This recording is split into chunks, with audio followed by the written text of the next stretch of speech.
Bring me everyone. What do you mean, everyone? Everyone! Board meeting!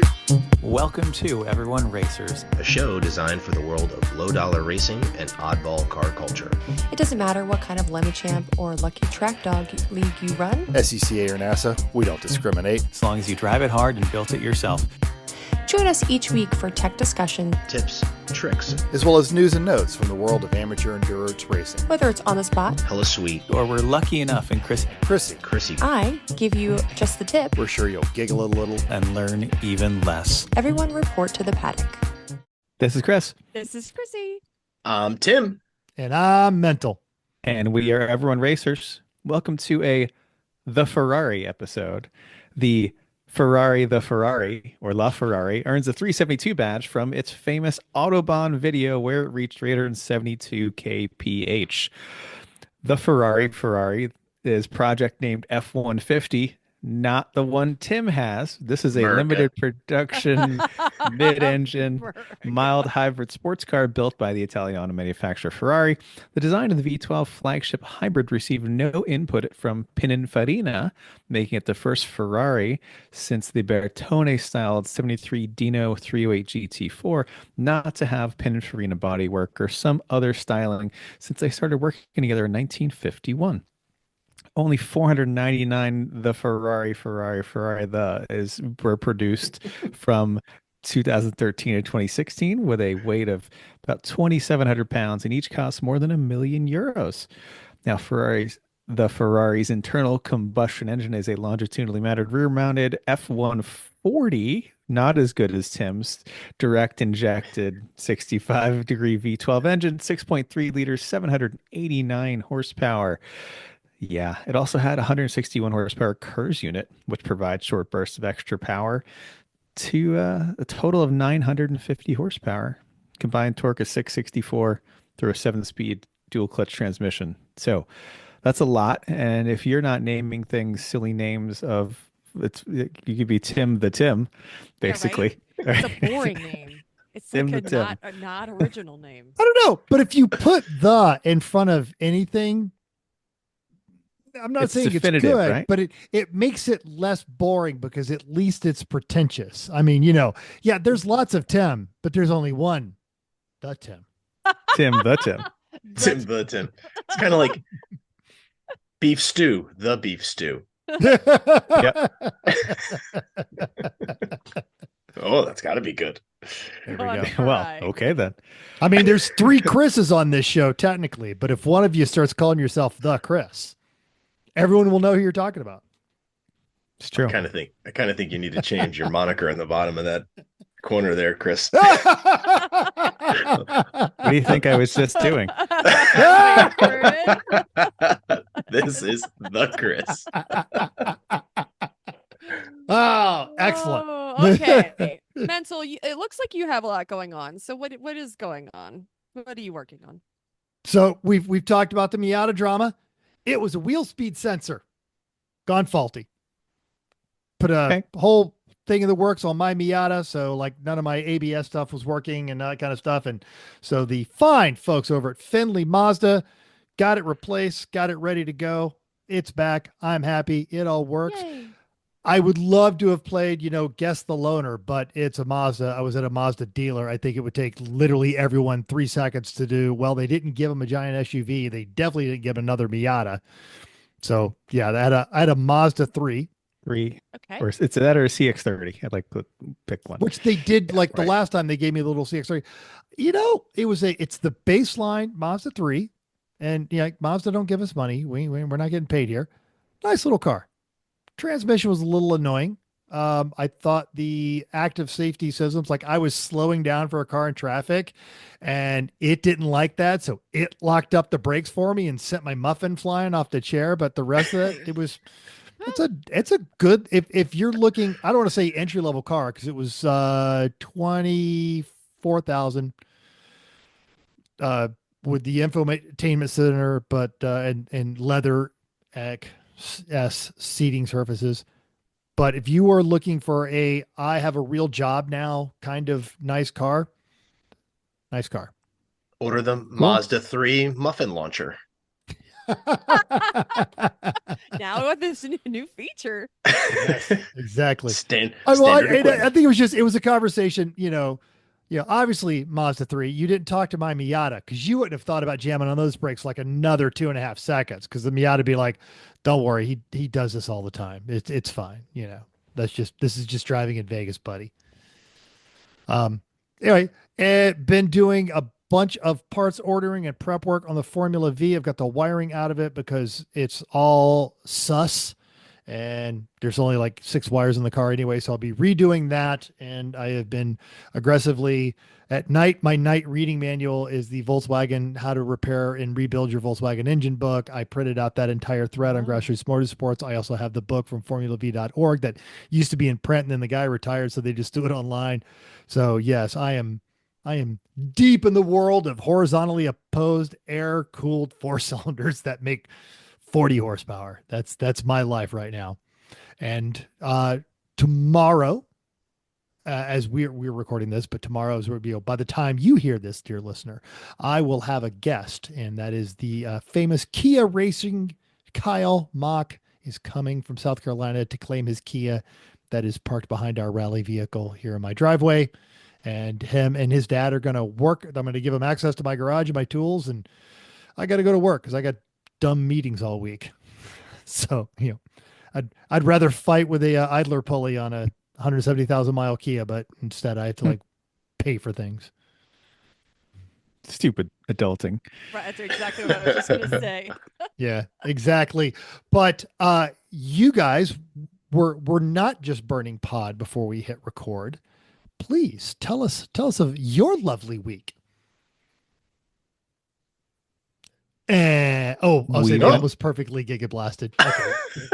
No, I was just waiting to see if he was going to. No, we went on vacation. It was great. We went to Punta Cana, had a very nice time. Worked on tan, worked on exercising my arms, worked on depleting the food and beverage supply of the resort. Yep. My arms got a good workout. Yep. Except when I use the straw, then I don't have to use as much of a workout. Bring a reusable straw so you don't feel bad. And yeah, we didn't get too burnt. Had some pretty good weather. It was a little windy a couple days, and I can't really go in the ocean where at the resort that we went to, but it was new for us. We like to try new places. And is that one on the Pacific? No, it's Dominican Republic, so it's in the eastern point of the Dominican Republic. Yeah, down that way. But would recommend if you're in the Punta Cana airport, go to pay for the VIP security. If they had a sale like they did when we were walking by, instead of the usual $50, it was $20, and we said okay, and we were through in 3 minutes with basically oh, do you have a boarding pass and a passport? Yep. Okay. Thanks. Here's the duty-free section. That's it. Also, the VIP lounge there was very reasonably priced, especially if you get an Amex discount, and you get a pool and drinks and a buffet and a very nice place to sit away from the Gen Pop people. Gen Pop. Oh my gosh. We went to our gate and we were like shuddering, like, oh my God, this is what it would have been like. So it was great. Horror. Right? We're all our kids. Oh, I haven't seen a kid in a week. What? Children and chickens and goats. What is this tiny person next to me, and why are they talking? They're sticky. I don't know how. They're sticky. And they're crying, and then the mom is crying, and everybody's crying. It was a lot. Yeah. And there's a lot of people trying to get home because everybody had the same problem that we did. So there were 2 flights that were trying to leave pretty close at the same time. Had to cancel our one flight, get it on the other flight, which made us just 4-hour delays are much better when you're in the VIP lounge instead of with Gen Pop. Yeah, well, sitting by the pool with a drink. Delays are great anywhere with drinks and a pool. Yeah, I mean, except yeah, maybe Alaska if it's outdoors, but still. Yeah, better have a hot tub. Yeah. Also today, I spent a little bit of time confusing auto appraisers. I went to the local Mercedes dealer body shop that is also one of the direct repair shops for my insurance company. I said, oh, fine, we'll put these things together. And the fact that this car has an E43 AMG grille on it instead of the original one is blowing everybody's minds. Seriously? Like I am sending parts diagrams to the appraiser Yeah. to show them, well, here's the diagram of the 3 different grills available for the E-Class. This is the luxury one. This is the normal one. This is the AMG one. Yes, this one has an AMG one that didn't come with, but I put it on, and that's what was damaged, and that's what I would like, please. And just in the rare event, we I don't know if you guys saw the numbers. We may have picked up a few extra listeners this week. So if your Christmas is delayed, is because last week, literally on her way, not quite to the podcast, but in the vicinity of the podcast, Chrissy killed Rudolph. So just. I was like, where are you going with this? Chrissy only Yes. knocked Rudolph out for the count. Another car came by and tore its ribcage extension, and that really I made it really late for stuff, and so yeah. Tag team back again. somebody else just. I couldn't even call my hunting friends to say, "Hey, I got one that's not quite dead for you," before somebody else hit it a bunch. So yeah, I still see Bambi flying across the road every once in a while. Anyway, I think it's better if you just think of it as Donna or, Blixen. Vixen. It's the sexy one. The sexy one. Slutty one. The slutty one. And let's, mates, yeah. We there need was to make some nothing lifestyle sexy changes. about hitting Vixen with the front of my car and then making him fly across the road. That's the weird part. Santa looks at all those reindeer and like, yeah, you're the sexy one, Vixen. Go. Go on a ride. Don't you dare kink shame Vixen. Oh, Kink shame. Let's move Everyone on. needs a job.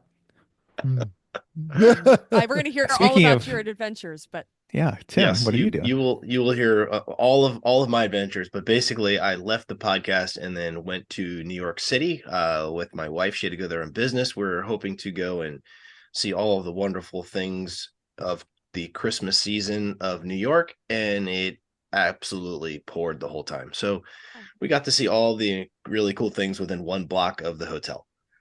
So that was about it. I hear You know what would have made that better? Wah, wah, wah. A pool and drinks. right? Yeah. That's true. Yes. Yeah. And then went to Road Atlanta on Thursday, and I got back today at about 1:00. So there's not much else to talk about. That was all of the things, and we'll continue further down in the show. All right. Crazy. They She's gigablasted gigablasted. again. I'll do it. News and notes time. Thank you. My connection is unstable. We'll see how this goes. Okay. Can you hear me? We're good. Yes, Yes. absolutely. Okay, We Okay, got for you, now, bud. anyway. Okay. Our friend and previous guest, Kyle Smith over at Hagerty, has some good information for you while you're outfitting your personal shop with cool bits you get for the holidays. In his piece, 7 grocery store items every DIY should have in the shop, he goes to point out that everything that you need, but he lists that they're not necessarily automotive. You can grab on your holiday run when you are going to one of those stores. The first one is distilled water, and this is quoted from the presentation. The article. I'll admit I do not have this, and most absolutely should, as my water is chalky and leaves a residue. And I'm sorry, Distilled that's not a quote from Kyle. That's a quote from me. okay. So you originally read- I was going to read this one. Okay, Sorry. well, apparently mental has bad water. So he, yes. Yeah, I live so in a desert. Having Vegas. distilled water means you bring it. It has been brought to a boil. Steam is then condensed and collected, which gets rid of the impurities found in the water. So it's a good thing to have. You don't need just for cleaning, but it's handy to have around. Beverages, duh. Check out Facebook Marketplace. Tiny fridges are cheap. Usually people are trying to get rid of them. Yep. I've got one I need to get rid of if you're anywhere near Massachusetts. Oh, there you go. Kyle offered that a coffee machine might be a better choice over a kegerator. Muffin tins and False. baking sheets. Why? Organization, especially of tiny bits and screws. They wipe out easily, are sturdy, and can be easily labeled and then moved without mixing things up. Baking sheets are allowed for shallow drip trays and perfect for fiddly bits and from wandering off and during your disassembly and reassembly. You can buy them new, but you also can find them on Second Life, and old burned ones. Aluminum foil. Pantless Matt and I have acquired a bunch of those type of baking sheets from restaurants that have closed down. So we have like, Matt has the whole like rack, like the rolling rack you see in the kitchen. Yes. And so you can put your greasy parts on it and put it in the rack and then roll them out of the way. So it got him for like $40. He got the entire setup. So look on some auction sites and you can just scoop up some good stuff.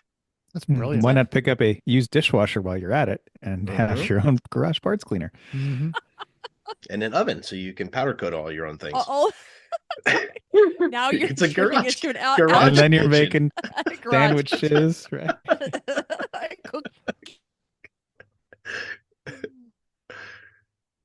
Oh, and yet another gigablast from the two. Mental. Why don't you anyway jump on aluminum? Oh, she's back. She's back. All right, cool. Ish. Nope, she's not. False alarm. Okay. Ish. All right. There we go. Number 4. It was like working okay for a while, and now it's just not. Oh well. Yes. That's quite all right. This is what we do. Why is it not working? I don't know. 'Cause this just means I need to call Verizon and get our stuff switched over to the new fiber optic one from this crappy ancient one we have that always does this now. Anyway, keep going. Well, if you have aluminum foil on your heads, it will continue to do this. Speaking of aluminum foil. Yes. We use it as Chris uses it for one of the cars, or did. I think that was a sub, to funnel oil from the oil location wherever you're taking the oil from into a oil pan. Foil. Petroleum jelly. Use it for holding head gaskets or seals in place. Lubricate O-rings so it doesn't get pinched. A turkey baster. We have one of these. Perfect for getting old, grody, old fluid out of brakes, power steerings, wherever you need to suck gross fluids out of. And lastly, scouring pads and cleaning brushes. Soft, non-marring scrubbers from the kitchen aisle are also great for cleaning car parts. What else did we miss? There's got to be some of these things in your garage. What kitchen solution do you have that you can add to your garage? Let us know. Well, a lot of those things go on a rotation, though. Like you take the kitchen scrubber that's not quite as good as for the kitchen anymore. Now it's out. Now it's in the garage. Sorry. Oh yeah. I keep a bunch of just green Scotch pads around because especially if you want to get like kind of a baked on grease, that's one of the best things on there. I also I'm really notorious for Ziploc bags. I always have like a bunch of little sandwich bags and I keep a marker in the little Ziploc bag box and label this, bolts from this thing. No one else will be able to reassemble it because A, you can't read my handwriting, and B, I write things like left side of blue thing attached to turbo part. Makes perfect sense to me, but yeah. For 4 minutes, and then you're like, what did I want to say on that? I can't remember. Which car did this go to? Oh no. Was this the moon trailer bolt? I can't remember. Like I was ever going to rebuild the Boone trailer. Fair. Yep. All right. Now, in a bit of sad news, just today, Joe Lorio at Car and Driver announced that Gene Jennings, former editor of Car and Driver and Automobile Magazine, has died at the age of 70 after a battle with Alzheimer's. Jennings was an editor at Car and Driver from 1980 to 1985 when her name was Jean Lindemood. Then in 1985, she was one of the founding members of Automobile Magazine, followed David E. Davis, where she would become editor-in-chief in 2000, and she stayed there until 2014. Jean was born in Michigan, would later drop out of college and drive a cab, and she learned to work on it herself. She would eventually work at Chrysler Proving Grounds as a mechanic and did crash testing. When she was laid off in 1980, she applied for a job at Car and Driver, and in her own words, quote, "I was distinctly unqualified. I knew nothing about car magazines." Her boss, David E. Davis, later said, "We had a lot of great writers on board, but Jean just changed the nature of the reader's response to the magazine." During her career, she was known for her flavor for adventure, driving in a demolition derby, a professional off-road race, and 3 of the One Laps of America, including the very first one. She is also known for keeping the car and driver staff of the time out of jail in Mexico twice, and famously completed a Babe rally in a $300 Cadillac limousine. Godspeed, Gene. I loved her. I remember as a high schooler reading Automobile Magazine. Giant fan. That one just, it hits harder than it probably should. Did a lot of good stuff. Yeah. Our next piece is on a soft paywall, but Kevin Sieff, Claudia Gori, and Zoeann Murphy at the F1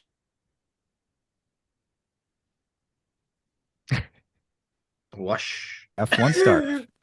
Not just Max Verstappen can be pressured into being a jerk from your parents. Anyway, here happens. Gearheads know that the path to F1 starts in karting. This article covers the most recent World Championship of Karting in Sarno, Italy, and overlays the rivalry between two teammates for the baby race karting team. Mercedes and Ferrari scouts have been following both of them since they were 6. These racers are now 11 and 12 and have stopped attending school to focus on racing full time. The team preparing the karts charges $7,500 for each 4-day event. One child lives in Italy. The other commutes from Miami once a week. It's an interesting read, but depressing. And from the article, one of the struggling drivers' fathers is screaming at his son, "I'm paying $50,000 a year for you to race like this?" Yeah. Next thing you know, he's going to leave him at a gas station. I was just going to say that. That will never not be funny. Nope. Ah. You know where you can buy one of these carts? Can you though? Not one of these, but you can. You can get a world-class racing cart and absolute, neurotic behavior to your child not included. You're going to have to add that yourself. But you can also buy all kinds of fascinating stuff at Racing Junk. Now, do you have a person in your life that literally has everything and they are impossible to buy for during the holidays? We're going to tell you that Racing Junk has you covered, because Racing Junk has you covered. Picture this, if you will. Cruising around the town with a hot cup of apple cider, listening to Christmas tunes, along with a pitter-patter of hooves and your very own Stagecoach. Power unit not included. Installation and care for power unit is sole responsibility of the buyer. The seller is not responsible for any foreseen actions to clean up the power unit, excrement, or any other residual off-gassing. Taxes, tags, and insurance not included. Fashioned from veneer oak plywood, accented with maple, our Stagecoach takes the Wells Fargo feel with a front seat top for a whip and a conductor, as well as the heeled, call them the hanger-on. Iron bars that make up a luggage rack, various pulls to mount yourself atop the stage. A red canvas covering for the rear luggage, stowaway to keep it dry, large wood spoked wheels and a wood frame, wood lever braking, and the 2 front hitches for one of the horses. Inside, the simple cabin uses maple and oak veneer as liner. Ribbed rubber floor is under saddle brown covered benches in the said cabin. Amenities were sparse, and most stages relied on the stop to change out the horses, feed the passengers, and change crews if necessary. Trips were typically a long haul and fraught with danger from bad roads, the elements, and the occasional thief. Oh, drat, you black Bart. It's an interesting build, keeping it real like the old Wells Fargo's coaches. All wood structure with some iron thrown in for the heavy work on the pulls, steps, and the luggage guard. This is an entirely custom build. It is absolutely awesome to look at. And that's it's not my particular jam, but this is one of the things we all love so much about Racing Junk is there are these kinds of oddball items. And that this person is a person of class and breeding. Why? Because there are 43 friggin' photos. That's right. They've got the real package at racingjunk.com. I don't know if this qualifies as a way to die, but it definitely qualifies as interesting. This is 15 minutes from our house, by the way. Wow. Oh, it's in the... Yeah, it's in Morgantown. Oh. I like that they're Hell using yeah. Wagner organic quiet stop pads. It's literally a block of wood. Block that of rubs wood. against the wheel. Yeah. It's organic. Wood. What can't it What- do?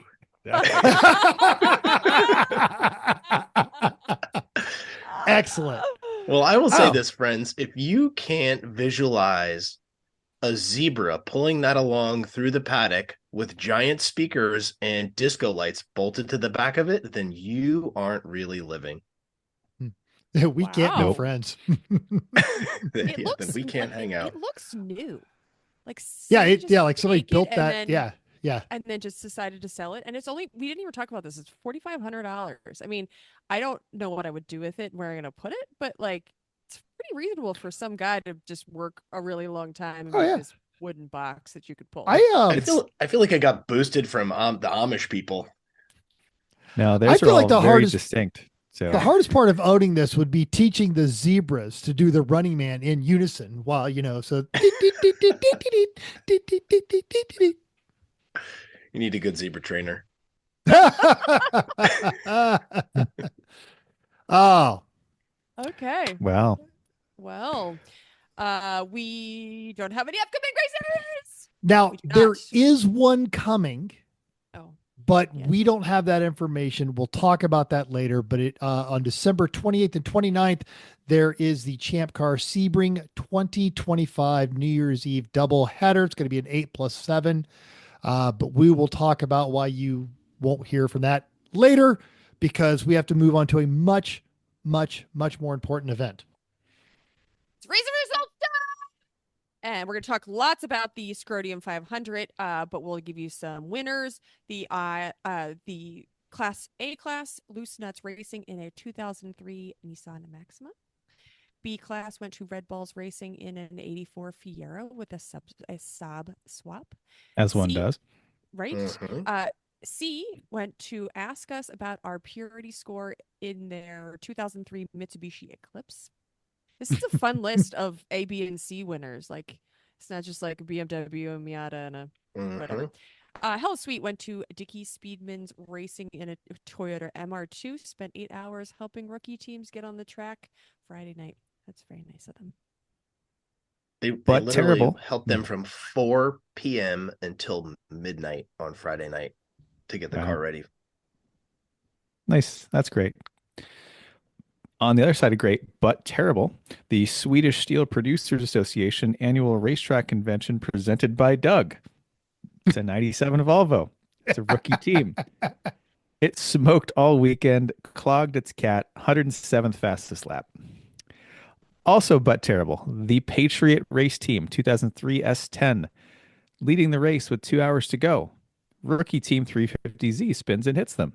Feels horrible, goes over and apologizes. They hug it out. Aw. Heroic Fix is Friends with Benefits Racing 2005 E36. That's got to be E46.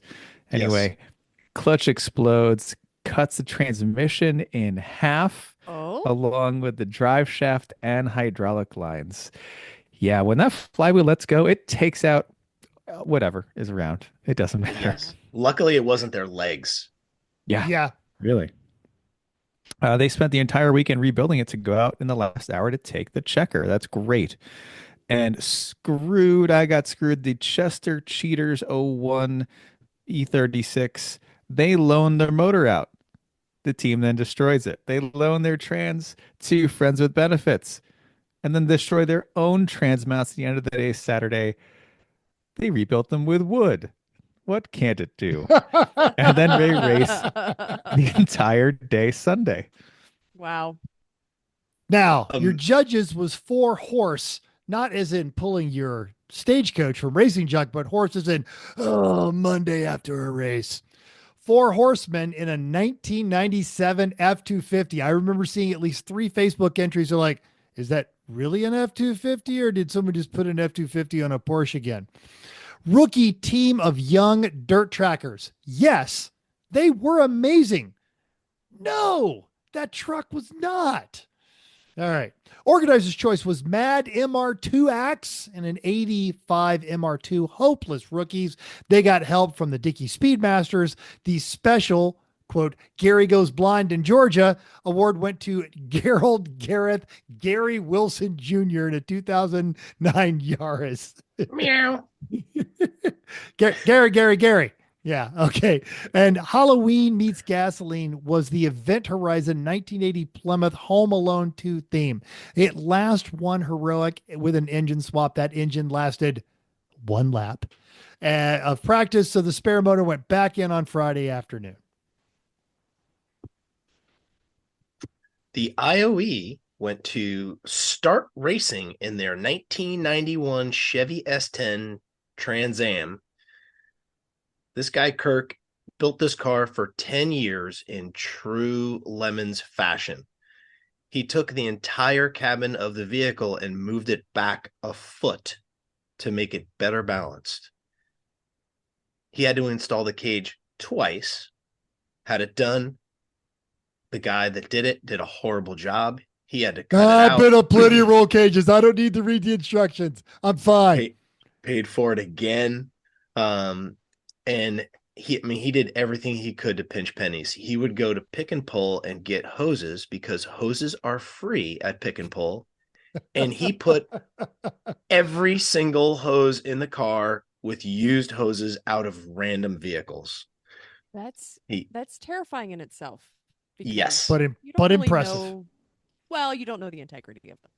What's even more terrifying is that the radiator was in the back of the pickup truck. So he had like 9 miles of hose to get back there. Okay. He used electrical conduit as a hard line to go underneath the cab to come back out of the bed to make it work out. The saddest part about the whole thing is, as soon as it came time to start to throw money at this thing, his team evaporated. So he planned on doing the whole race himself. He said, I was going to drive for a couple hours, take a break for a couple hours, drive for a couple hours. So Nick from HQ hooks him up with 2 Lemons legends, Neil Losi and Anton. And they just bring this guy in and they go out and they are doing amazing. They had the car into 30th place overall at one point. So, in an S10 at Road Atlanta with a top speed of like 80 miles an hour on that back stretch. I'm going to go and share my screen real quick and give you guys a little love on this amazing vehicle. So this car was it doesn't get more lemons than this. It's a S10 with a Firebird front end with the bed kind of just short and wide, and it's all kinds of wrong. Yeah. How dare you? I think this is beautiful. The Firebird front end is on there because it's the only thing he could find that would actually work once he moved the cab back a foot. He had to find something that was long enough to still cover the frame rails on the front of the car. Oh yeah. So it was an amazing piece of engineering. So good on him. That's right up there. That's the lamp in the window in A Christmas Story. It's indescribably beautiful. It really is. I mean, it was awesome. It's probably also fragile. Well, there's some foreshadowing right there, Chris. All right, we need to hear more about this race. So let's rock through this next part. It's listener feedback time. Well, actually, before we jump on the listener feedback, I am reminded that last week we all took bets on whether or not Randy would break his car like he always does down at Barber and then end up at Road Atlanta. And as it turns out, all of us were wrong because on Saturday, Flying Moose won down the street at Barber. Your B, Lucky Dog B, was RPM Auto Works Racing. C was Dirty 30. And our buddies Darren was down there with the Squirt and Coronas guys. On Sunday, though, Flying Moose broke because they were 14th in class, way down overall. They only got 58 laps, or rather 118 laps out of everybody else's 100 there. So A was won by Crash Management. B was Black Magic Motorsports. C was the Super Westerfield brothers, which we've raced against those guys. They're good racers. So that was Lucky Dog at Barber. So they did break, but they didn't break early enough to go to For Randy to, Atlanta. I'm gonna go steal someone's seat. I'm gonna go drive that Firebird S10. That would be or crash somebody else's car. Okay. Sorry about that, Chrissy. Thank you. Now we can do listen a few action. What is it, Chrissy? I said now we can do it. Now there was a lot of interaction on our YouTube reel. Read laughter about people laughing at me because California yet again assumed that the driver of my Miata going through one of their toll roads was my wife. Yep. Womp womp. Womp womp. Some hot takes on our thumbnail for the Scrotium preview with Eurotech Racing, asking where they could get a purple cheetah race suit. And we assure you, as soon as we find out, you will see at least Tim and Mental in one. And I know that the rest of the team has tried pretty hard to do yeah, that. Dean even spoke with a custom suit guy for a while, and the hardest part was getting Nomex's zebra pattern. He's like, I don't know how we can do that. And that's that was the tough part. We were gonna get guest suits. Yes. We're gonna keep on it. We're gonna keep on it. Okay. All right. Bruce added some context to our discussion about the Road Atlanta hot tub story, as it had to be filled on the trailer, which kept cold air under it, and then the power kept taking off, hence the heater wasn't keeping up. But to quote Bruce, but God damn it, I didn't do all that work to not get in it. I did it too. Got in and said, all right, I'm in it. All right. How long can I stand it? That was terrible. All right, go. Please let me get out. Oh no, it's fine once you're in it. You just didn't want to get out because it was freezing cold and you're coming out of 80-degree water. It wasn't as good as it could have been, but it was not outside of it. That's for sure. And Tyler Stank asked, is this Georgia clay similar to the Alabama mud I learned about from my cousin Vinny? And the answer is close. Yes. It's close. Yes. It stains worse and it's slipperier. Yeah. And on last week's preview on YouTube, Jack Prick 9797 says, sounds fun. Can't wait for the Clitorian 1000. It's harder to find. People need to Oh, very well done, Chris. You know who probably didn't laugh that hard at California picking my Miata thinking it's my wife's car? Because I'm not relating any of that other listener feedback to her. Thanks. Oh, no. I wasn't going to touch any of those. You know who would not get into a cold hot tub? There you go. That's true. That's true. There you go. But would be poolside with a drink at the airport all the day. Mm-hmm. Yep. Hi, Mom. Hi, Merry Chrissy's mom. Christmas, Chrissy's mom. Oh yeah. Merry Christmas. Cookie weekend. Mm. Okay, it's main topic time. Tell us how this weekend went down. All right, it was super fun. So Thursday was travel day. I had something that I am going to throw out there with for our racers that do 24 hours. So the Uber driver on the way to JFK had a secondary visor, which is that amber anti-glare stuff you can get.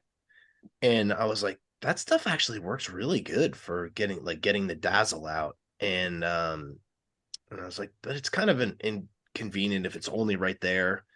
So while I'm in the cab, I Google searched night amber vision glasses. So go to Amazon and get yourself a pair of $19 night vision anti-dazzle glasses next time you're going to do a 24 and race at night.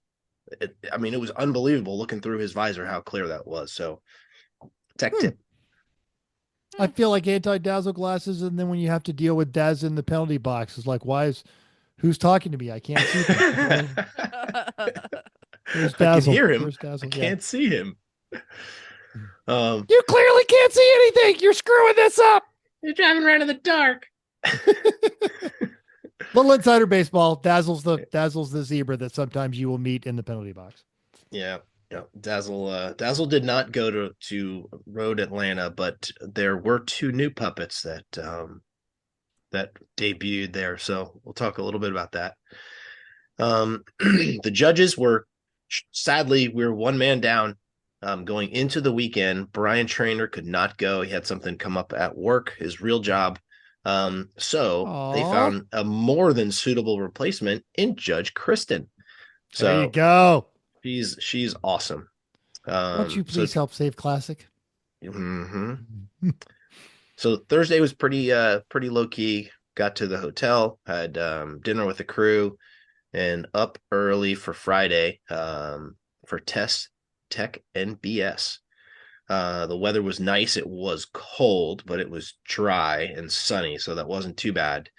And I got to do kind of the pre-track inspection with Dave and Ken on the safety crew. So we went around and they do a GoPro of the entire track. You do 2 laps, passenger side one time, driver side another time, looking to see what contact points there are, because Lemons gets dinged every time there is contact and the track has to fix it. So that bill goes up. A lot of series charge the driver for that incident or the team for that incident, but Lemons just builds that in and doesn't want to have to harass you about it. So one of the things that they pointed out, which I thought was kind of cool, is the track will go around and just white stripe any of the spots that have pre-existing conditions, so to speak.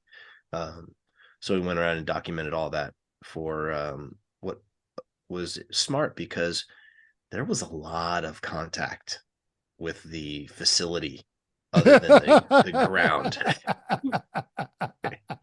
Yeah, it was a lot. We warned them. Yeah. Tech went 11 to 5 and it was jammed. We had a bunch of new builds and a bunch of rookie teams. We had multiple tech failures, 2 complete cage, no chance of repairing failures. So sadly they had to send those folks home. One of them was really, really bad.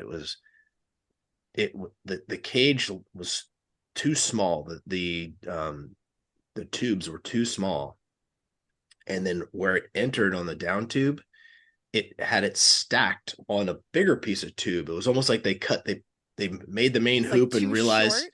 It was 2 inches too short, and they just welded another piece on. And we were like, we couldn't tell if it was sleeved, the smaller one sleeved into the bigger one, or if they just booger welded it all together. And we were like, no. Oh, that's a collapsible breakaway roll cage. Oh, that's what you want. Yeah. Is Crumple that what I zone. want? Right. Crumple zone. Sure. So wow. That was Read was pretty the rules, man. Yeah, pretty right. sad. Isn't there a book that you can read? It's not even a book. It is literally clicky, slidey presentation. I could have actually presented it at 2 of the meetings I was at work today, and almost half of them would have got it. It's like my first race car. Nice little colors and drawings. Yeah, easy. It really is. It's if you don't know how to hit print, then you'll fail. But if you do know how to hit print and look at the photos, you probably won't fail. But I feel bad. You're talking about the guy that had to have the cage rebuilt, because we've seen it. In fact, all 4 of us have all seen it, where I took it to this shop and they know how to build race cars. Yep. But they don't know how to follow the Lemons Tech manual, because Correct. They clearly didn't look at it. Correct. So it got busy in BS. We had the line was all the way down the paddock. And it was just tech. We were kind of walking down the line pre BS and people and doing the classing. And I got to pat us on the back. I think we nailed the classing. We had really good tight racing.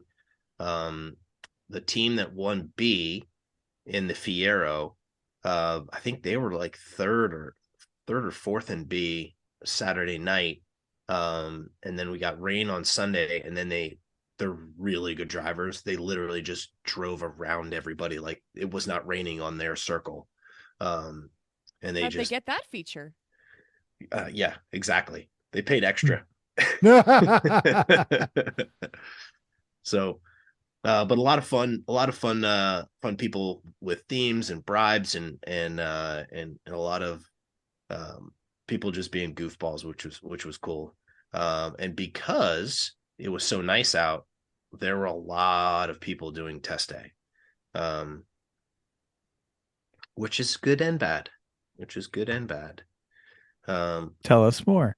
The team that got the engine donated to them by the 128 team, that is because they went out and immediately blew a head gasket in the first 10 minutes of test day. So then they found this team that was going to loan them an engine. So they get the engine, and they are the guy on their team that is the most mechanically inclined got sick and didn't come to the race or something to that effect. So these guys were trying to do this engine swap. First, they were just going to like swap parts over. But they were like, we're just going to just swap the whole engine in. So the thing that was different for them is they've never worked on a manual transmission before. And they didn't realize that the little slidey thing you put in and make sure all the little spines go together in the way that they're supposed to go together. Yeah, they didn't have one of those. Clutch alignment tool. Yeah. So instead they just torqued that sucker down until it pulled itself together and epically destroyed everything. I can't understand why that didn't work, though. Oh, I feel bad. Checkmate. Sorry, guys. Yeah, that does. You talked about some of the award winners, and I do want to hear about the Yaris incident. But what were some of the teams, like just the themes that caught your eye? Just it was a good theme, just wasn't, because it sounds like the themes were strong. So all of the teams there, it just wasn't enough to put them in the awards. But you were still laughing about it. Yeah, the team that won, the Event Horizon team, leaned on it, and they did skits all day. Like they would just pull the car off track and do skits, right? Like they're like, whatever, right? And then they were like, no, we got to redo that one. That one wasn't good, right? They were not interested in like racing. They were delivering pizzas. So they did the Home Alone 2 theme, and they had the car made up as like the pizza delivery, and the guy would pull out and like bring pepperoni pizzas over to the judges. That's an obscure reference, but in the original Home Alone, he was driving a Plymouth Horizon. Yep. Mm-hmm. Knocks over a statue. Yeah. So they crashed into a statue on dollies every single time they pulled in to do a skit. They had a silver guy with a little ring on dolly, and they just crashed into him and slid him down the paddock. So they did it really well. They had the minivan with the mom screaming, "Where's Kevin?" Like they did all of it, and they did it all weekend long. So they really were really good about it. We had the Dragon Con theme out of the Mitsubishi team that ended up winning C. They were great. They fed the judges all weekend. And I think they were so excited to actually be in the hunt for class. They just abandoned theming all weekend. They had all the stuff. They had the costumes. They had all the things in there, but they were so focused. But they almost checkmated themselves too. So one of the things I covered in the driver's meeting was fueling. Don't leave your fuel rigs down unattended in the hot pit, something we always talk about, right? Well, Sunday, they had their fuel rigs down there, and then they go up around, and they're standing underneath we call the chalet under cover to try to stay dry. Well, safety crew's looking around, and they're like, unattended fuel cart, right? So they drag it over to penalty, and I warned them. I said, hey, if you leave your fuel there, we will gladly put it in the judges' vehicles. So luckily for them, the golf cart was low on gas and not one of the F-150s. So we topped off the golf cart, put like 3 gallons of gas in the golf cart, and the guy runs over. And this was towards the end of the day on Sunday. They're leading. We didn't know whose it was, obviously. This is the people leading C. And now they're like, we're not sure we have enough gas to finish the race. because should we listen to just the used rules. 3 gallons. So luckily for everybody, I think they learned the lesson. They sweated it out a little bit and still got the victory. So that was pretty awesome. The F-250 folks had a really cool setup on theirs. They had like a whole Gatling gun on the back, and that actually the gun spin. They had little wings on it, so the Gatling gun would spin around as it was moving, and the whole guy on the back was on a pivot, so he would pivot around, and they were awesome too, and they were the dirt track rookies, just absolute goofballs. And there's a picture of them with the Gatling gun, and they had the I can't remember, what do you call them, with the truckers, where they got the spikes that stick out of the lug nuts. They had the extended things on there. On the side, they've got this giant wang on the back of the truck with these huge end plates on it, and on one of the end plates it says, I've hit my head on this, and then they had marks for how many times. And there were a lot of marks on it, and so that was pretty awesome. Good crew. And they came to visit us in Penalty quite a few times, but they were always really good about it.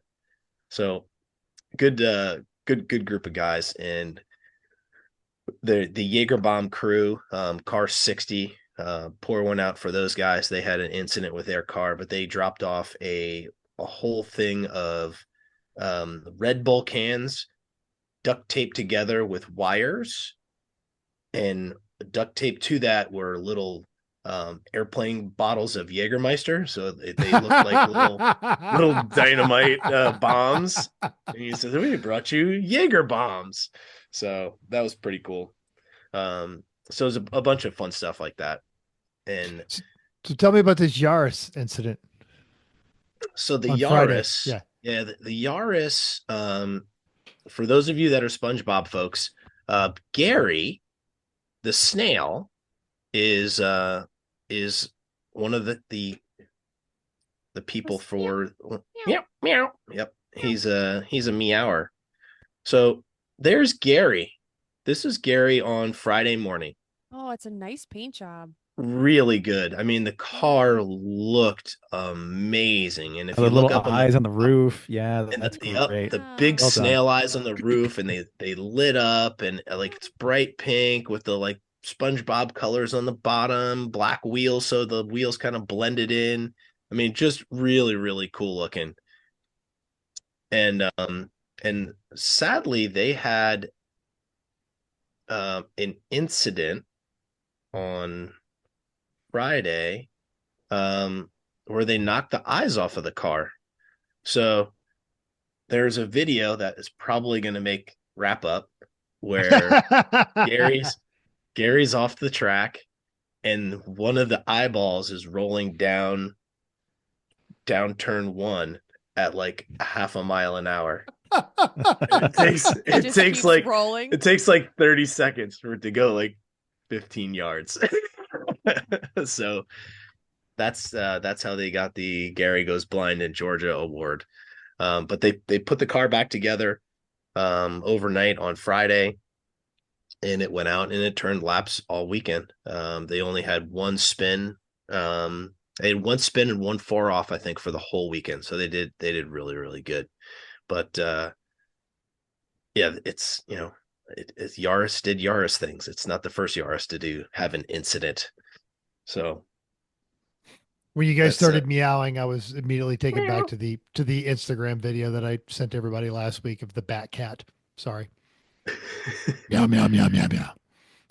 It was good. So that was Friday. Friday was like I said, I mean, we went nonstop from 11 to 5:30 to get all the cars done. Then went back to the hotel, had a nice dinner with the staff, figured out how we were going to accomplish the next day, which is a long day. We started at 8:00 for a driver's meeting, and Brian was on cue to be the MC for the weekend. And then when Brian went out, Craig and Rob, neither one of them were really interested in doing it. And Aaron Cole was next in line, and he was like, why don't you just do it? So I was like, all right, I'll do it. So I'm like, yeah, I'm going to get up. It's my first time being MC. So I'm going through the list and talking about stuff and cracking jokes. And I get about halfway through the, maybe about 2/3 of the way through the thing. And a guy about 10 feet in front of us faints straight down, boom. Ambulance. You were the that whole good, thing. huh? You were that good. The guy couldn't. Man. He was overwhelmed with emotion. I can see it. I can see it. So You're a lot to take in the first time. So That's what she said. The guy drops, and now Kristen's there, and she's in the medical world. I think she's an X-ray tech. So the guy drops down. The guy next to him, like, jumps on top of him immediately and starts doing like deep chest compressions. Oh gosh. And Kristen's like, we should check his pulse and make sure dying. Right? Yeah. Now we don't know what the situation, like maybe it's his son. He knows he's got a like condition or something, right? So let's be honest, it's a lemons race. He's hungover. Fair. Be. So thank God he comes to pretty quickly. Ambulance comes in, takes care of him, takes him away, checks on him, and they think he was just dehydrated. Lemons dehydrated. Yeah. So now I've got to like rush through the last third of the meeting to try to, because I got a rookie meeting right after that, and we've got to put people out in like minutes. Right. So we kind of rushed through the second half of the meeting, get the rookie meeting, and Aaron jumps on the rookie meeting because he's done it before, and he kind of fires through it. And it was fast and furious. And so now I go down to the hot pit to get help get people queued up and do what I can for the safety crew. And it's 8:35 for a 9:00 start. And there are 3 cars in grid, right? Like it took a lot of time. The feigning incident took like 15 minutes. It's Georgia. People don't go all that fast. Yeah. Or people like, oh man, he was dehydrated. I should go drink some water before I climb into this car. That guy. That's it. Yeah, right. So we'll tell everybody that the upcoming race. Hey, don't be like that one guy that passed out. Yeah. So we're not kidding when we say drink water. Drink water. Drink a lot of water. So we're getting people lined up, and now it's like 10 minutes to, and Dick Check is just backed up. Like everybody's flooding at the last second, right? And we're just sending cars. Go, go, go, go, go. Right. And I think there's probably about 15. So there were 119 cars registered for the race. I think we had 110 turn laps because test day bit a few people. So it was, everybody, we probably had 15 or 20 cars that were in line trying to get on track, like as the leaders come by the first time under yellow. So it got a little hectic in turn 1, and it's dry. It's the first time it's been dry in 7 years at Atlanta. People are like ready to go. So this one poor rookie team, they've got a red E46. The guy loops it in turn 1, getting on the track. Oh. He then proceeds to ignore all of the flags, all the black flags. They're not flying at him, obviously. Yeah. No, I'm in a BMW. Why would they black flag me? He's impervious to black flags. Got it. So guess what was glossed over in the meeting because of the fainting? Oh no, you forgot to tell him that if you're a black flag, you need to come in. So we didn't mention the penalty box specifically. We said you get a black flag, numbers pointed at you, you have to come in. Did you have notes? Yes, but once again, like I had to I had to go fast. Yeah, right. You're trying to remember what you already talked about. So rookie team, I think Aaron covered it in the rookie meeting. Mm-hmm. So they heard it twice, but when he finally realized that the flag was for him, he pulled into the hot pit and like is looking at like staff or people, and he like gives them a thumbs up, and like they give him the thumbs up back, and he goes back out again. He's like, oh, I think I'm good. Okay, I'm good. So we finally get him in. And we have a chat with him, and it's all rookies. His team comes over. One guy on the team has been on a sim. No one else has any other experience in a race condition, virtual or not at all. So he was kind of like wide-eyed. He wasn't shook up, but he was kind of wide-eyed about the whole thing, right? Because he felt bad that he didn't know what to do, and he screwed it up. So I said to the captain, I said, he's gotten 2 flags really quickly. Do you want to put another driver in the car? Like, if it was my team, I'd put another driver in the car. And the driver was pretty adamant. He's like, no, I want to go back out. I want to go back out. So he kind of pressured the guy into like putting him back in the car. Well, he goes back out and just totally crashes into turn 12, like coming down the hill, like misses the braking point, through the gravel, crashes into the tire wall. And what should you not do unless you're on fire? Oh, no. Yeah. Yes. Then he gets out of the car. Oh, right. Now, luckily, he's like way out of the way, but it's still like if something were to happen, people are going fast in that area, right? Like they were. He crashed there, so someone else could too. Right? Why is it? Yeah.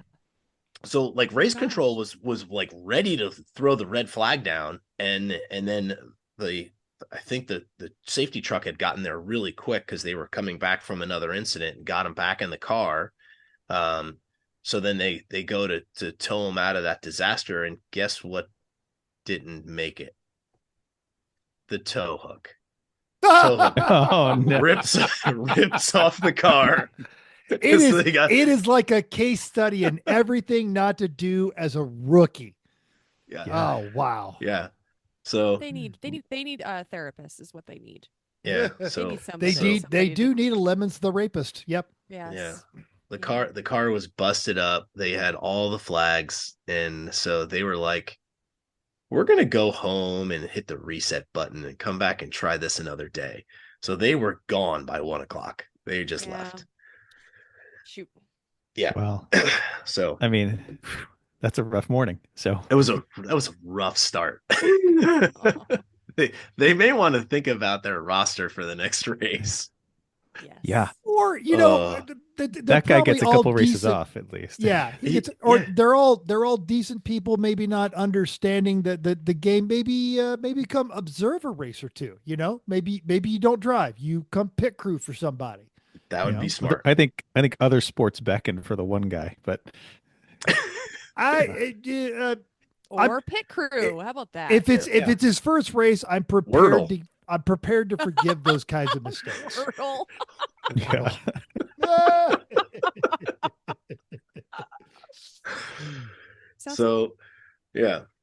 So it was like, once again, it was dry, it was fast. There were some crashes. There was one that was pretty nasty, and they were what we thought was going to be a lock for the heroic fix,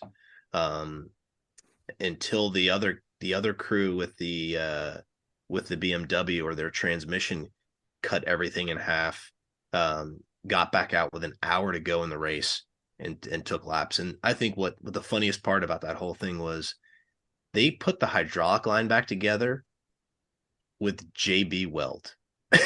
Oh. And it held. It held. Wow. That's even more amazing. That's the impressive part. Oh, so this team, they've got a Honda del Sol. What they didn't realize was that the inner fender liner on their rear tire had come loose, and it was flopping around, and it was rubbing the outer edge of the tire and wore a little groove in it. And then they lost pressure in the tire. And when they were going through probably the worst possible spot on the track, which is turn 5, the tire got low enough to where it debeaded and the car crashed into the wall. Ooh. So they went and put the whole car back together. They had to replace a steering arm in the front. They had to replace a rear hub on the car. They had a really cool cart with all of their spares on it. They had a spare motor, spare transmission, which they loaned. They loaned the transmission to another team, and so they had some bits, but the one bit they didn't have was that the rear hub. So they sent somebody out to go get it. It was like 20 minutes away, and while they're on their way there, the road closes down because of a major accident, and it takes them 2.5 hours to go 20 minutes each direction to get this thing. Oh no! Welcome to Atlanta. Oh, yep. This is sad. So they get it back together. They go back out on track, and there's a bolt that holds the alternator to the bracket, which is, as the owner said, he goes, it's notorious for coming loose. So they red Loctited it in last time, and guess what fell out? The red Loctited bolt fell out. He had a spare, but when the bolt fell out, it also threw both of his belts. So he ended up having to put new belts on, took the other bolt on, and JB welded it onto the alternator. Wow. He was like, future me is going to hate me, but this car is going back out on the track. but tomorrow me that wants to go racing is pretty friggin' happy. It's pretty stoked. So they got it together, and they went around and had a great time on I think they got back out Saturday for the last hour and all day Sunday. So it was a really good fix. And it sucks that it was like nothing they could have done to prevent any of that stuff. So we had a busy penalty box, and it was steady. It was just, you predicted all that day though. long. I did. You knew it was coming. I did. So we had one of the teams gave us a couple of stuffed animals. One of them was this little reindeer, a little fuzzy reindeer. It was super cute. I was like, I am going to cut a hole in the butt of that reindeer and make that into a little hand puppet. And then I had this bright red teddy bear. Like the whole thing was bright red, and it just looked angry, like an angry little teddy bear.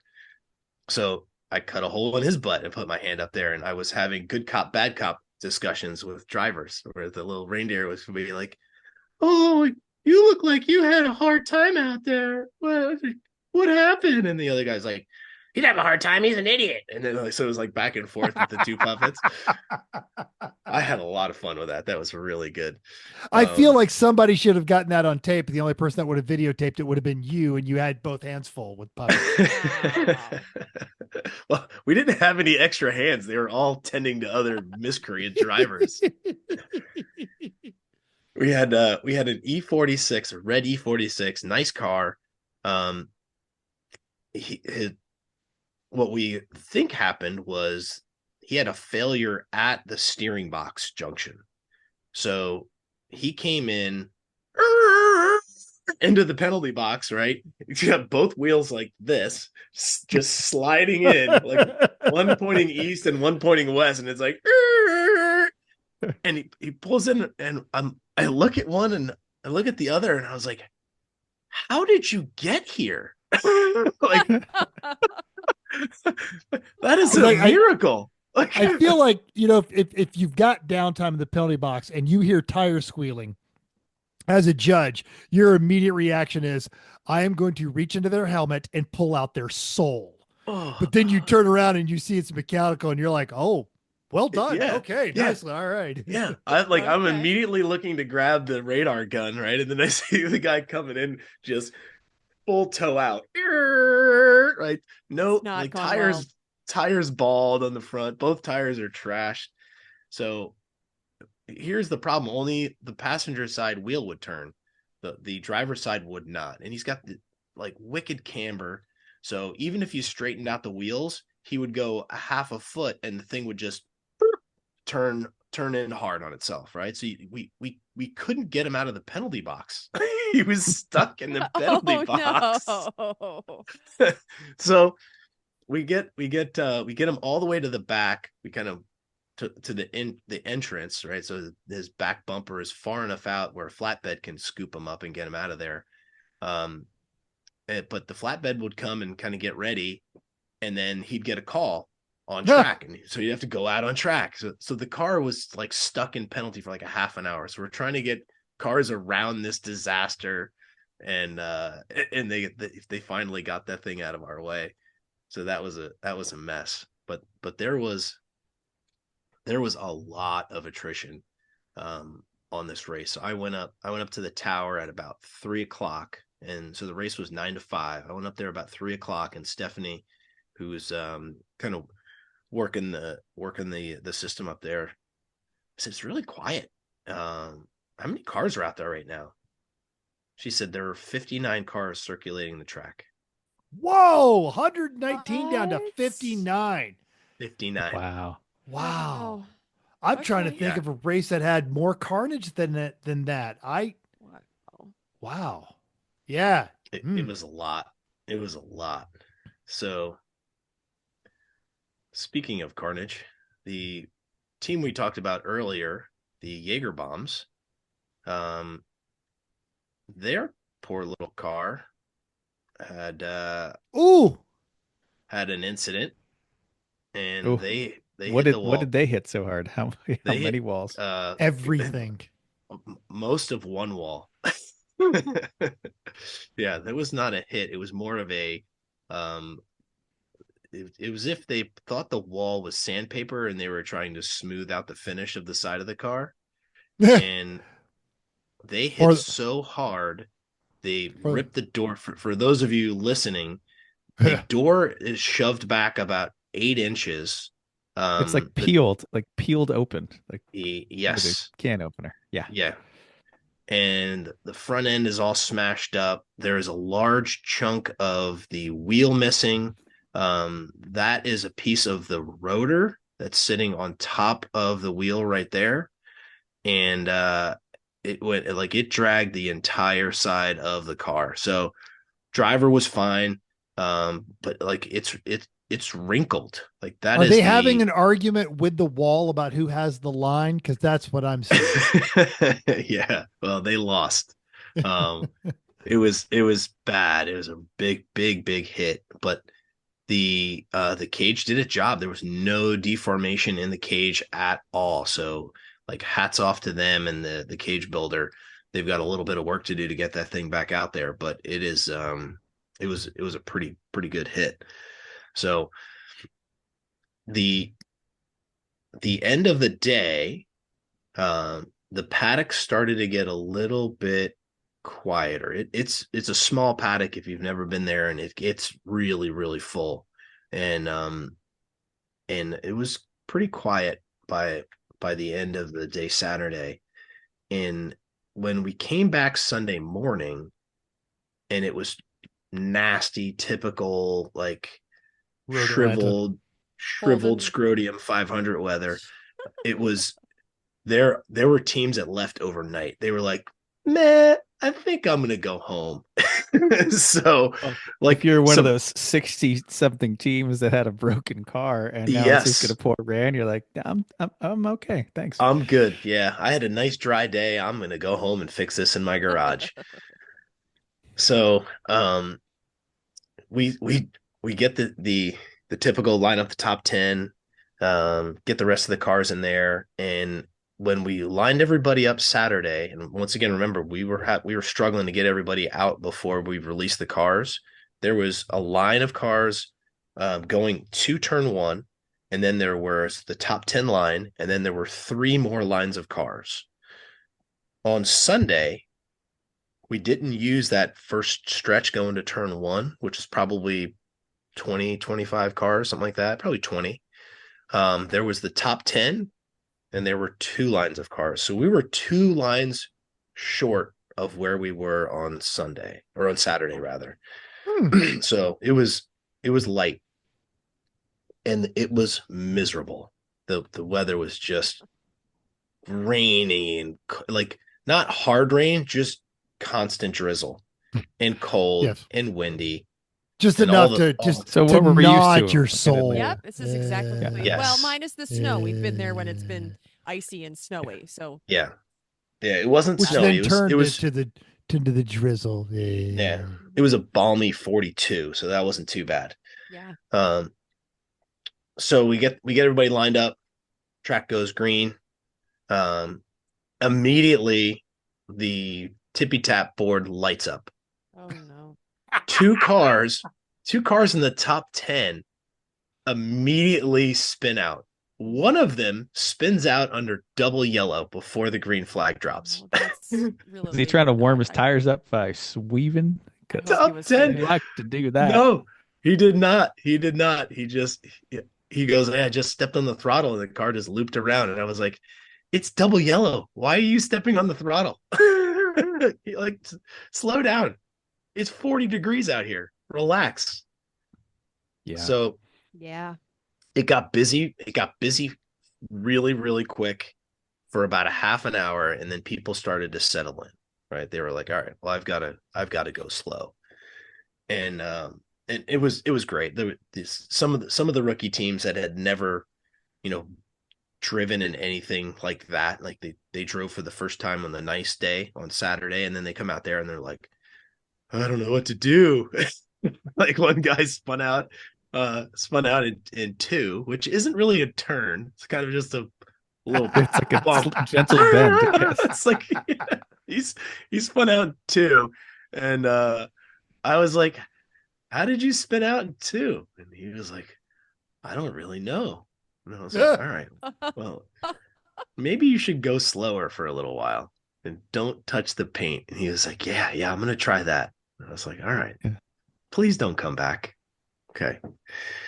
So he goes out there, and we had some 3 black flag folks on Saturday, and we also had some on Sunday, but we didn't have as many as I had expected / hoped for. And we kind of stuck to the traditional ones, right? The saran wrap on the top of the roof, apologizing. And the Bob Ross was a good one. In the rain, that's always a challenge. The Bob Ross one. So I'll go back to Saturday. So the Saturday, there was a team with a Jetta. Ironically, I was talking to this guy for like 20 minutes Thursday before we let everybody in through the gate. And he's a former New Yorker, moved down to Georgia, super thick accent, like New York, Staten Island kind of accent, right? So it's a couple that there's one older guy on there who's probably late 50s, early 60s, and then the rest of them are kind of mid 50s, and they get the Bob Ross penalty, and they're painting the car. All of them are painting at the same time, and they're doing it, and they're just heckling each other while they're doing it. And he's like, what is that? It's a tree. That's not a tree. The trees don't go that way. The leaves go the other way. What are you doing? Who's got the blue? Like, it was amazing. I was like, I love these guys. So they get through their Bob Ross, and it's hideous. It's probably the worst one I've ever seen. But it was the best performance I've ever seen.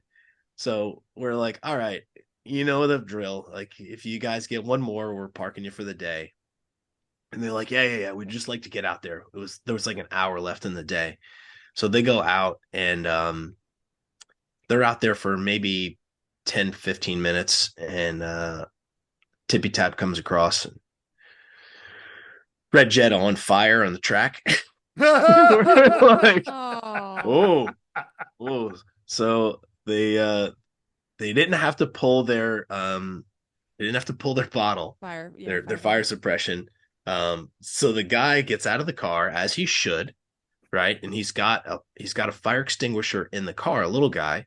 So he pulls that out, he pops a hood, he's trying to put the fire out under the hood of the car, and there's somebody else pointing to him like, hey, there's a big one over there. So he runs over and he gets the big one and he's like puts the fire out. And apparently what happened was his power steering line broke or fell off or whatever, and that hit the exhaust and caught on fire. So it got a little crispy under there. And car comes back and it's like 20 feet away from penalty. So we walk over and look, and it's still smoldering, right? It smells just disgusting. And I walk up to him. I go, so what happened? He's like, power steering line, blah, blah, blah, blah, blah. And I says, man, I know you liked your painting and all, but there's better ways of drying it off than doing that, you know? So they've got it running again. But they were like, man, we're just going to put it on the trailer. So they put it on the trailer, and they were one of the early exits on Saturday night. So off they went, but super fun guys. And they're good sports about the whole thing. One thing that I didn't mention is that Kim Harmon, her brother Craig, was doing his debut race. We've seen Craig at lots of races, but as staff, not as competitor. He's a Road America. Debuting his car, and if you're looking on the YouTubes, that car that Kim's standing on is his car. It's this Mercedes, and the car sat for like 20 years. They replaced a bunch of stuff, basically everything but the wiring on the car, and they were fighting fuel starvation all day Saturday. They had a throttle cable break. They had, all the things that you would expect from a car that's been sitting for 20 years. Well, Kim got up at the beginning of the driver's meeting and said, so my brother is debuting his car for the first time this weekend. So be nice to each other. Like, don't hit my brother's car, but I'm not telling you which one it is. We're not going to tell you which one it is. Right. So this rookie team in this Civic, one of them came like out of control too fast through 12, like buzzed their tower, and then immediately spun in turn 1. So well, he's in a Honda Civic. Clearly, he's too fast, too furious. Yeah. So he comes in for black flag, and Kim yells at him for almost hitting her brother's car. Craig wasn't driving it, and driving too aggressive and blah blah blah. You guys are rookies. You shouldn't be doing that. So they end up getting 3 penalties. So we have them put the tailgate down. We get 2 megaphones. We have the guy that almost hit the Mercedes with 1 megaphone, and he says over and over, I apologize to everyone. I almost hit Kim Harmon's brother on the racetrack. And then the other guy is going, I'm sorry, I'm a terrible driver. I put all of your lives in danger. And then their 4th guy was the pace. I said, you're the pace car. So you have to walk in front of the car and go through the whole paddock. So you can't go too fast. So all 4 of them were involved. They go through, it takes them about 20 minutes, and they come back. And I said, well, how do you guys feel? And the one guy in the car was like, yeah, it was fine. And the 2 guys in the back were like, "Rrr." And the guy walking was like, man, that was a lot of fun. He was just getting a chuckle out of his friends looking like idiots.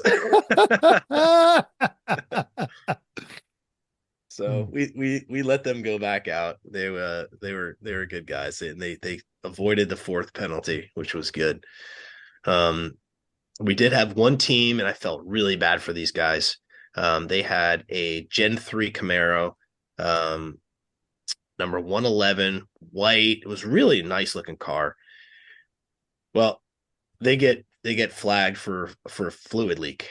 Comes in, fuel. Oof. And what is never the cause? Gas cap. Gas cap. It's always the gas cap. Always the gas cap. Except this time, it was loose. Oh, it was loose. Great. Right? Right? Lucky, so actually. 'Cause turn that never twice, happens. click, click, click. And we say, all right, well, that was obviously the gas cap, but it's never the gas cap. So go check the whole fuel system out, because it is, you get one strike with a fueling leak, one strike. So look the whole thing over. They didn't find anything.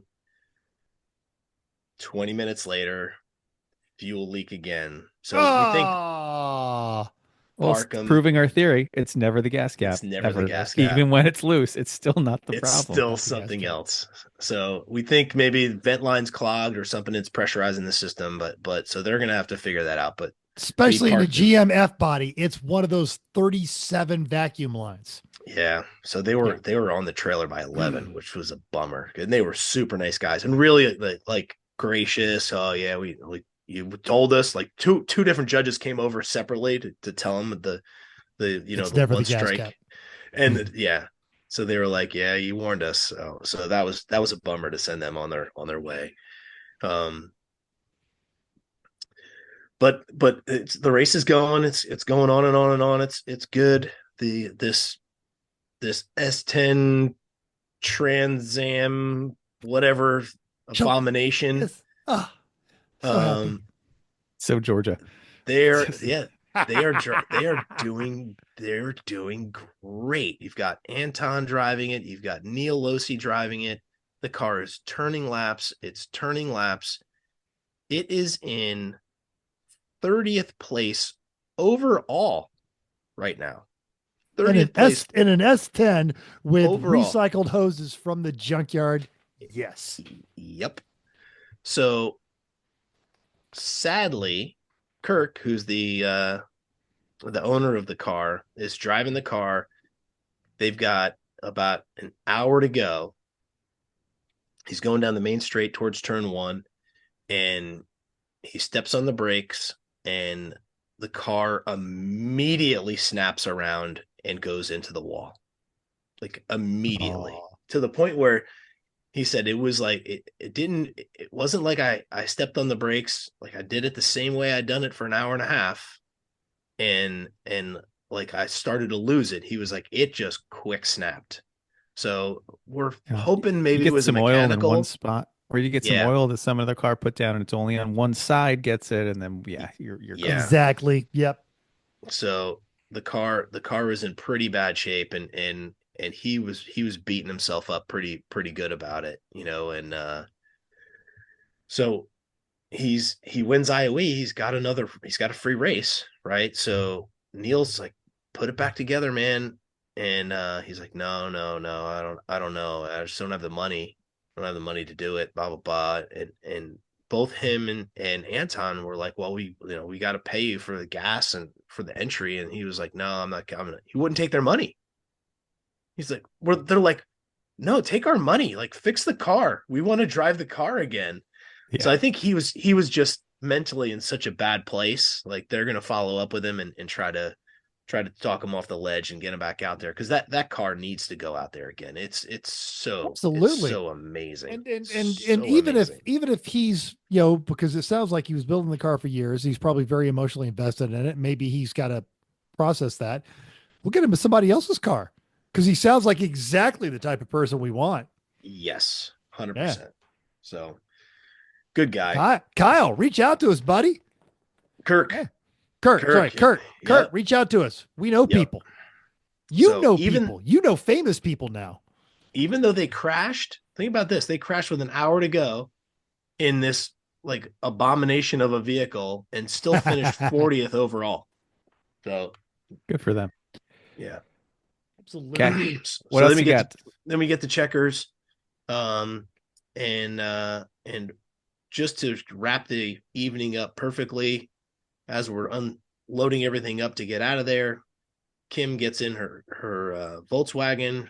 It's like a 30,000 mile Volkswagen, turns it on, engine code. She's like, really? On my weekend, really? That might be the saddest of any sad trombone. Yeah, that was it. Make the sound, Chrissy. Mic's off. Oh, Yeah. Muty mute. No. No. Sorry. Oh my Can't hear goodness. you. I don't know. Something's wrong. lost her. We'll have to do it. All right. Wah, Wah, wah, wah, wah, wah, wah. Sounds okay. And now you know. Yeah, so then that was it. We went out for dinner. Kim and Richard brought us to a spot where they had their first date, which was super Aw. cute. Oh, And then I got to sleep with the 3-time national effing champion Neil Losi. He and I shared a room by the airport, and we got up at 4:30 and went to Atlanta, and off we went. And then sat not by a pool for 4 hours waiting to get through the worst TSA in the world. No, we went so early we got through, but we also went so early that nothing was open. So I stood in line for 20 minutes for Pete's to open up so I could get a coffee. Oh. Wah, wah. Well, it Yeah. sounds like you had a nice time. It was good. Good. It was good. It was good. I will go back there again. I'd love to drive that track. It looks like a really awesome racetrack. In the dry. Yeah. Yeah. in that's dry the hard would be part. good. Is none of the Warm. Lemons races are ever going to be dry ever completely. So, yeah. That's all right. Summertime HPD is fine. It's good thing you're really close to there. You know, George is really close to your houses in Maine and California. So, Opposite ends of the world. Yeah. There'll be a tour of multiple courses on that one. Your Corvette would do pretty well down that straight. Enough to give you a bit of a pucker at the end, I think. A bit of a pucker. It'd be a seismic pucker. Yeah. So, Well, good stuff. thanks for telling us about it, Tim. Yeah, it was super fun. Can't wait Best. can't wait to go racing with you, Frenzy, again though. It's a while. It's gonna be a while. I know. Mhm. Off season. Gotta find something to talk about. Yep. Yep. Okay. Okay. Is that it? So I think next week we're gonna take a week off because Christmas. We usually record on Wednesdays. Christmas, Mhm. We got things to do. But have no fear, we're gonna do an episode on January 1st, which is a Wednesday, because everyone's a day off. That seems like a great day to do a show, and I'm sure we'll all be bright and chipper. Great. Yep. Excited to talk to each other. Excited for loud noises. Yeah. And now it's news and notes time. No yelling that day. Gonna be To Bloody Mary that- Monday.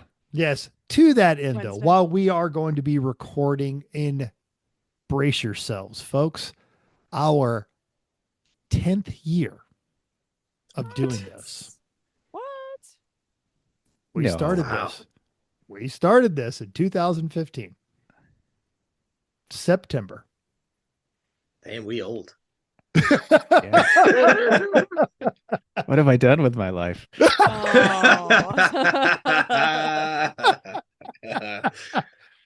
So, we are adding the extra element. 10 years. 10 years. 10 years. We are adding the extra element to our New Year's goals show.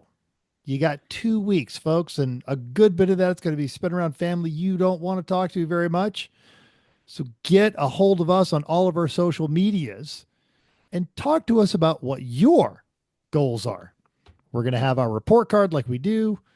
And it'll all be, well, I said I was going to get rid of all these projects and I didn't. But, some goals for the oncoming year as well. We want to hear what you want to accomplish for yourself. All of that good stuff. Hear about all the goals we didn't accomplish this year. Because that's Still usually have the way it time. is. Or something.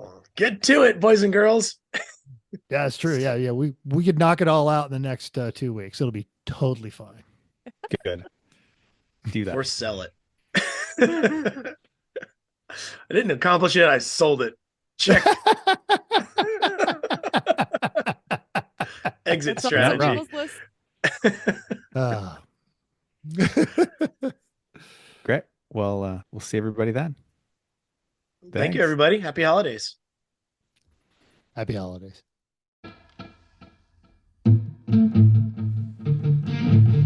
Thanks Thanks for downloading us. We hope you enjoyed this week's edition of Everyone Racers. We also hope you will join us in the world of driving, racing, and building, because everyone can be a racer, even you. If you enjoyed this podcast, subscribe. It's totally free. Then go to iTunes and give us a 5-star rating. Even if you hated us, give us 5 stars and tell us why. If you have any questions or show ideas, drop us a comment on our Facebook page, Everyone Racers, or email us at everyone.racers@gmail.com. You can still text us at 484-243-0455. Find us on Instagram at everyone.racers, YouTube and Facebook under Everyone Racers, or even Reddit at /E1R. Thanks again, and until next week, keep the shiny side up.